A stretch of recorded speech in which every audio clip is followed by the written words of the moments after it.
Friends, addle A D D L E addle ಅಂತಂದ್ರೆ ಎರಡು ಅರ್ಥ ಇದೆ.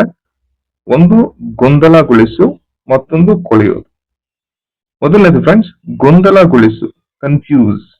ಎಕ್ಸಾಂಪಲ್, ನಿಮ್ದು SSLC ಆದ್ಮೇಲೆ ಫ್ರೆಂಡ್ಸ್, ಅಪ್ಪ ಹೇಳ್ತಾರೆ ಆರ್ಟ್ಸ್ ಮಾಡು ಅಂತ, ಅಮ್ಮ ಹೇಳ್ತಾರೆ ಸೈನ್ಸ್ ಮಾಡು ಅಂತ, ಯಾರೋ ರಿಲೇಟಿವ್ ಹೇಳ್ತಾರೆ ಕಾಮರ್ಸ್ ಓದು ಅಂತ, ಯಾರೋ ಫ್ರೆಂಡ್ ಹೇಳ್ತಾರೆ ಡಿಪ್ಲೊಮಾ ಮಾಡು ಅಂತ. ಇಲ್ಲಿ ನಿಮ್ಗೆ ಏನಾಗ್ತಾ ಇದೆ ಈಗ? Confusion. People are confusing you, people are handling you. Friends, ಕನ್ಫ್ಯೂಸ್ಗೆ ಮತ್ತೊಂದು ಪದ ಹ್ಯಾಡಲ್.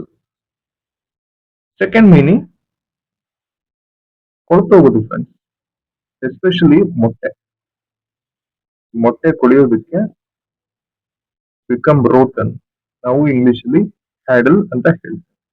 ಈ ಮೊಟ್ಟೆ ಹೊಡೆದು ಒಂದು ದಿನ ಹಂಗೆ ಬಿಟ್ಬಿಟ್ರೆ ಅದೇನಾಗುತ್ತೆ? ಸ್ಮೆಲ್ ಬರೋದಕ್ಕೆ ಸ್ಟಾರ್ಟ್ ಆಗುತ್ತೆ. ಈ ರೀತಿ ಆ ಕಾಂಟೆಕ್ಸ್ಟ್ ಅಲ್ಲಿ ಈ ಪದ ಹ್ಯಾಡಲ್ ಅನ್ನ ಯೂಸ್ ಮಾಡ್ತೇವೆ.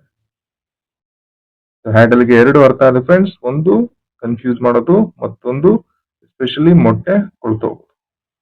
Thank you friends.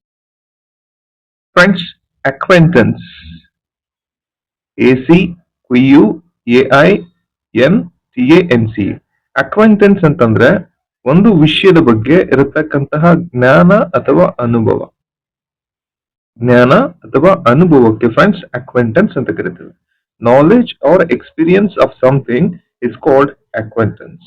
For example, ನೀವು ಯಾವುದೋ ಒಂದು ಮಠಕ್ಕೆ, ಮಂದಿರಕ್ಕೆ ಹೋಗ್ತೀರಾ ಅಂತ ತಿಳ್ಕೊಳ್ಳಿ. ಅಲ್ಲಿನ ಗುರುಗಳು ಆಧ್ಯಾತ್ಮಿಕದ ಬಗ್ಗೆ ನೀಡತಕ್ಕಂತಹ ಪ್ರವಚನದಿಂದ ನಿಮ್ಮಲ್ಲಿ ಬರುವಂತಹ ಆ ಜ್ಞಾನ, ಆ ಒಳ ಹರಿವನ್ನ ಫ್ರೆಂಡ್ಸ್ ಅಕ್ವೆಂಟೆನ್ಸ್ ಅಂತ ಕರಿತೀವಿ.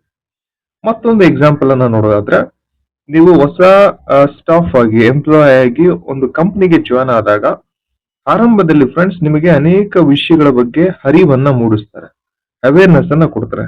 ಆ ಅರಿವು, ಆ ಅವೇರ್ನೆಸ್ ಅನ್ನ ಅಕ್ವೆಂಟೆನ್ಸ್ ಅಂತ ಕರಿತೀವಿ. ಅದರಲ್ಲಿ ಬಹಳ ಪ್ರಮುಖವಾದದ್ದು ಈ ಫೈರ್ ಎಕ್ಸಿಟ್ ಬಗ್ಗೆ. ಏನಾದ್ರೂ ಎಮರ್ಜೆನ್ಸಿ ಸಿಚುವೇಶನ್ ಬಂದಾಗ ಬಿಲ್ಡಿಂಗ್ ಇಂದ ಎಸ್ಕೇಪ್ ಆಗೋದು ಹೇಗೆ ಅನ್ನೋದ್ರ ಬಗ್ಗೆ ನಿಮ್ಮಲ್ಲಿ ಮೂಡಿಸುವಂತಹ ಆ ಜ್ಞಾನ, ಆ ಹರಿವನ್ನ ಫ್ರೆಂಡ್ಸ್ ಅಕ್ವೆಂಟೆನ್ಸ್ ಅಂತ ಕರಿತೀವಿ. New employees should be acquainted with respect to fire exit rules. So acquaintance ಅಂತಂದ್ರೆ ಜ್ಞಾನ ಅಥವಾ ಅನುಭವ ಫ್ರೆಂಡ್ಸ್. Thank you.